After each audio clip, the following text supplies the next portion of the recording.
स्वागत है आप सभी का हमारे YouTube चैनल राज कहानी पर। आज हम आपको फिर से एक नई कहानी से रूबरू कराएंगे। हमारी आज की कहानी का नाम है दूसरा ब्याह। दीपी ने मनीष को दवा खिलाई और बाहर आकर ड्राइंग रूम में टीवी देखने लगी। तभी अंदर से मनीष के चिल्लाने की आवाज़ आई। दीपी भागती हुई अंदर गई तो देखा मनीष गुस्से से भरा बैठा हुआ था। दीपी को देखते ही बोला, तुम मेरी नर्स हो या मेरी पत्नी? 2 मिनट भी मेरे साथ बैठ नहीं सकती? तुम्हें मैंने क्या कुछ नहीं दिया और मेरे बीमार पड़ते ही तुम ने मुझसे नज़रें फेर ली। दीपी इससे पहले कुछ बोलती उसके दोनों बेटे और सास ससुर भी आ गए थे।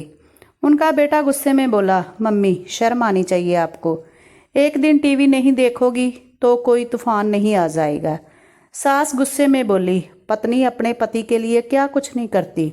मेरे बेटे को कैंसर क्या हुआ कि तुमने अपनी नज़रें ही फेर ली?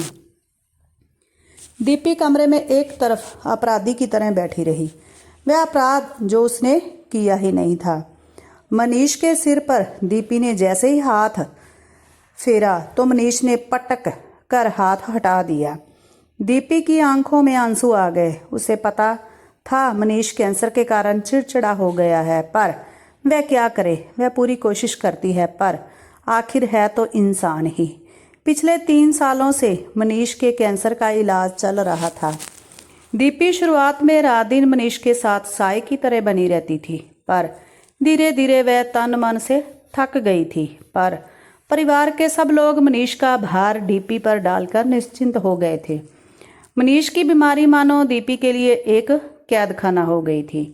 दीपी के उठने बैठने, कपड़े पहनने सब पर निगाहें रहती थी। दीपी अगर थोड़ा सा तैयार हो जाती तो मनीष की नज़रों में सवाल तैरने लगते थे। दीपी का बहुत मन होता मनीष को बताने का कि उसे बहुत दुख है, पर वह जीना नहीं छोड़ सकती थी। पिछले 3 सालों से उसने घर से बाहर कदम नहीं रखा था। किसी की शादी या कोई और समारोह होता तो दीपी के सास ससुर और दोनों बेटे चले जाते थे। दीपी को एक ऐसा महसूस होने लगा था कि वह मनीष के लिए जिंदा होते हुए भी सती हो गई है। सती तो शायद पति की चिता के साथ एक बार ही जलती है, पर दीपी तो पिछले 3 सालों से तिल तिल कर जल रही थी। कल रात बहुत देर से दीपी की आंख लग गई थी और मनीष के चिल्लाने की आवाज़ से एक झटके से खुल गई। मनीष गुस्से से बड़बड़ा रहा था, अगर मेरे पास पैसा ना होता तो तुम तो मुझे सड़क पर बैठा देती। दीपी बिना कुछ बोले चुपचाप चाय बनाने चली गई। उसको देखते ही सास बोली, आज तो तुमने हद ही कर दी है। अब मनीष कुछ खाएगा और कब दवा लेगा? तुम्हें पता है कि कीमोथेरेपी के लिए डाइट का अच्छा होना जरूरी है। मनीष को चाय और बादाम देकर दीपी नहाने चली गई और जब नहाकर बाहर निकली तो देखा कमरे में से किसी के जोर जोर से हंसने की आवाज़ आ रही थी। जैसे ही वह बाहर आई वह युवक बोला, अरे भाभी जी को देखकर लगता ही नहीं कि उनके 18 और 20 साल के बेटे भी होंगे। मनीष मुंह बनाते हुए बोला, हाँ, कुदरत ने सारा बुढ़ापा तेरे भैया के नसीब में लिख दिया है। और फिर वह रोने लगा। दीपी अपराधी की तरह खड़ी रह गई। दीपी सब समझती थी कि कीमोथेरेपी के कारण मनीष के बाल झड़ गए थे, चेहरे पर काले धब्बे पड़ गए थे और आंखें अंदर धंस गई थी, पर दीपी को समझ नहीं आता था कि वह कैसे मनीष का मनोबल बढ़ाए। तभी वह युवक बोला, अरे दीपी जी, आपने मुझे पहचाना नहीं? मैं मनीष की बुआ का बेटा हूँ और रिश्ते में आपका देवर हूँ और मेरा नाम राकेश है। दीपी बोली, अरे आप बैठो, मैं चाय नाश्ते का इंतज़ाम करती हूँ। दीपी ने फटाफट खाना बनाया और जैसे ही वह रसोई से बाहर निकली तो मनीष को डाइनिंग टेबल पर बैठा देख वह खुश हो गई। राकेश बोला, जल्दी जल्दी नाश्ता लगाओ, बड़ी कसकर भूख लगी है। आज शायद लगभग 1 साल के बाद मनीष ने डाइनिंग टेबल पर बैठकर सबके साथ खाना खाया होगा। राकेश पूरे समय चुटकुले सुनाता रहा और दीपी के नाश्ते की तारीफ करता रहा। ना जाने क्यों दीपी को लग रहा था कि राकेश के आने से पूरे घर में खुशियों की लहर आ गई है। नाश्ते के बाद सब लोग अपने अपने काम में लग गए और राकेश ड्राइंग रूम में बैठकर टीवी पर कोई प्रोग्राम देखने लग गया।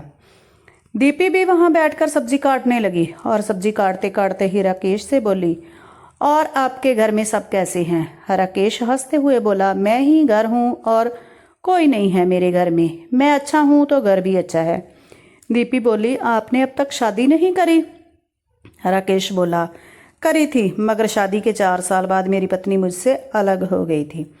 दीपी ने धीमे से कहा, सॉरी। राकेश हंसते हुए बोला, अरे इसमें सॉरी की क्या बात है? अगर कोई मेरी टाइप की लड़की मिलेगी तो शादी कर लूँगा। राकेश बिजनेस के सिलसिले में यहाँ आया हुआ था। वह अगले दिन से रोज सुबह काम पर निकल जाता और शाम को आ जाता था। उसके आते ही दीपी के चेहरे पर रौनक आ जाती थी। राकेश से दीपी अपनी हर बात कर लेती थी और धीरे धीरे राकेश और दीपी के बीच में अच्छी दोस्ती हो गई थी। राकेश लगभग 2 महीने रहा और इन 2 महीनों में वह हर वीकेंड पर आउटिंग का प्लान करता था। आज राकेश ने मूवी का प्लान बनाया। सास ससुर जब तैयार हो गए तो राकेश बोला, मनीष भैया और दीपी भाभी नहीं चलेंगे? दीपी की सास बोली, अरे मनीष कहीं नहीं जाता आता, और वह तो तेरे कहने पर हम भी बरसों बाद मूवी देखने जा रहे हैं। राकेश ने जबरदस्ती मनीष को यह कहते हुए तैयार कर लिया कि अगर मन नहीं लगा तो वह खुद बीच में ही मनीष के साथ घर आ जाएगा। जब इंटरवल में राकेश और दीपी पॉपकॉर्न लेने गए तो राकेश बोला, ऐसे ही खुश रहा करो, अच्छी लगती हो। भैया बीमार है, पर आप क्यों उनके साथ समय से पहले ही सती हो रही हो? राकेश जाते जाते दीपी को हिम्मत और साहस दे गया। अब दीपी महीने में एक बार जरूर बाहर अपने दोस्तों से मिलने या मूवी देखने चली जाती थी। मनीष की चिड़चिड़ाहट, बच्चों की शिकायतें या सास ससुर की बातों पर अब दीपी कम ही ध्यान देती थी। जब भी दीपी को अकेलापन लगता या हौसला टूटने लगता तो वह राकेश से फ़ोन पर बात भी कर लेती थी। मनीष के अंतिम दिनों में राकेश भी वहां आ गया था। राकेश के आने से दीपी को हर तरह से सहारा मिल गया था। जब मनीष की मृत्यु हो गई तो राकेश ही था जो पूरे परिवार के लिए रात दिन खड़ा था। वह पूरा 1 महीना रुका और जाने से पहले राकेश ने दीपी को कहा, जब कभी मेरी ज़रूरत महसूस हो बस एक फ़ोन कर देना। अब दीपी ने फिर से अपनी ज़िंदगी नए सिरे से शुरू करनी चाहिए, पर उसका अपना परिवार उसे यह करने से रोक रहा था। जब दीपी ने अपने ससुर से बिजनेस ज्वाइन करने की बात की तो ससुर बोले, यह उम्र तुम्हारे बेटों की है बिजनेस सीखने की, तुम घर पर रहकर अपना ध्यान पाठ पूजा में लगाओ। और दीपी यह बातें सुनकर हैरान रह जाती। अगर वह थोड़ा ढंग से तैयार हो जाती तो सास की तीखी नजरें उसे चुभती रहती थी। दीपी कभी कभी दुखी होकर सोचती कि इससे अच्छा तो पहला जमाना था जब पति के साथ ही पत्नी सती हो जाती थी। कम से कम रोज तिल तिल कर मरना तो नहीं पड़ता था। मनीष की मृत्यु को पूरा 1 साल हो गया था। आज मनीष की बरसी थी और राकेश भी आया हुआ था। दीपी को देखते ही बोला, यह तुमने अपना क्या हाल बना दिया है? भैया की मृत्यु हुई है, तुम्हारी नहीं। दीपी जोर जोर से रो पड़ी और बोली, काश मैं भी मर ही जाती। तभी राकेश ने एकदम कहा, दीपी मुझसे शादी करोगी? दीपी एकदम से हक्की बक्की रह गई और बोली, क्या कह रहे हो तुम? मेरे 2 जवान बेटे हैं। राकेश बोला, हाँ 2 बेटे हैं जिन्हें कभी तुम्हारी जरूरत ही नहीं थी। सोचकर बताना, अगर तुम जवाब ना में भी दे दूंगी तो भी मैं तुम्हारा दोस्त बनकर हमेशा खड़ा रहूंगा। राकेश के जाने के बाद दीपी बहुत दिनों तक सोच विचार करती रही, मगर उसके अंदर डर उसे भयभीत करता रहा। कुछ दिनों बाद मनीष के परिवार में ही शादी थी। सब लोग अच्छे से तैयार हुए, मगर दीपी जैसे ही तैयार होकर बाहर आई तो सास बोली, इतना सज धज के तैयार होने की क्या जरूरत थी? कोई हल्के से कपड़े पहन लेती तो अच्छा था। और तभी उसके बेटे भी बोले, मम्मी यह आप लिपस्टिक को भी हल्की कर लीजिए, लोग आपको ऐसे देखेंगे तो अच्छा नहीं लगता। दीपी अंदर जाकर फूट फूट कर रोई और तभी वह एक सफ़ेद साड़ी में बाहर निकली। तब उसके ससुर जी गुस्से में बोले, यह जानबूझकर नाटक क्यों कर रही हो? आखिरकार दीपी उस शादी में नहीं गई, मगर उस रात बहुत देर तक वह राकेश से बात करती रही। अगले दिन सबके सामने दीपी ने राकेश से विवाह करने का फैसला सुना दिया। दोनों बेटे गुस्से में आ गए। सास रोते हुए बोली, तेरा चक्कर तो राकेश से शायद बहुत देर से ही चल रहा था, तभी तो तुम मेरे बीमार बेटे की देखभाल नहीं करती थी। ससुर जी बोले, बेवकूफ़ औरत, यह तुम्हारे बेटों की शादी की उम्र है, ना कि तुम्हारी।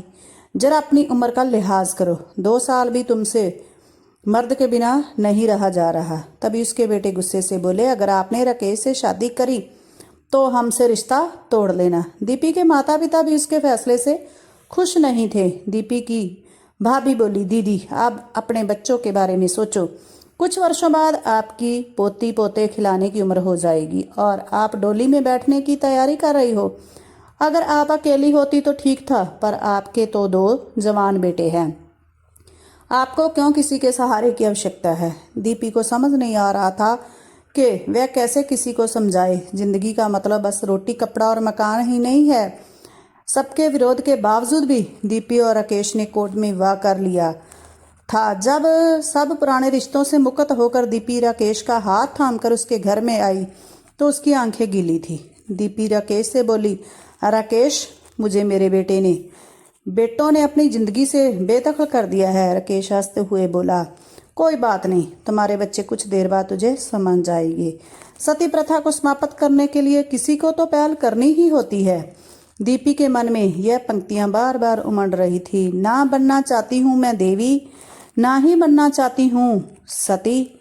मैं हूँ एक सामान्य औरत जो हर उम्र में चाहती हूँ जीवन में भावनाओं की गति। तो दोस्तों, यदि आपको हमारी यह कहानी अच्छी लगी तो हमें कमेंट करके ज़रूर बताइए और हमारे चैनल को सब्सक्राइब, लाइक और शेयर ज़रूर करिए।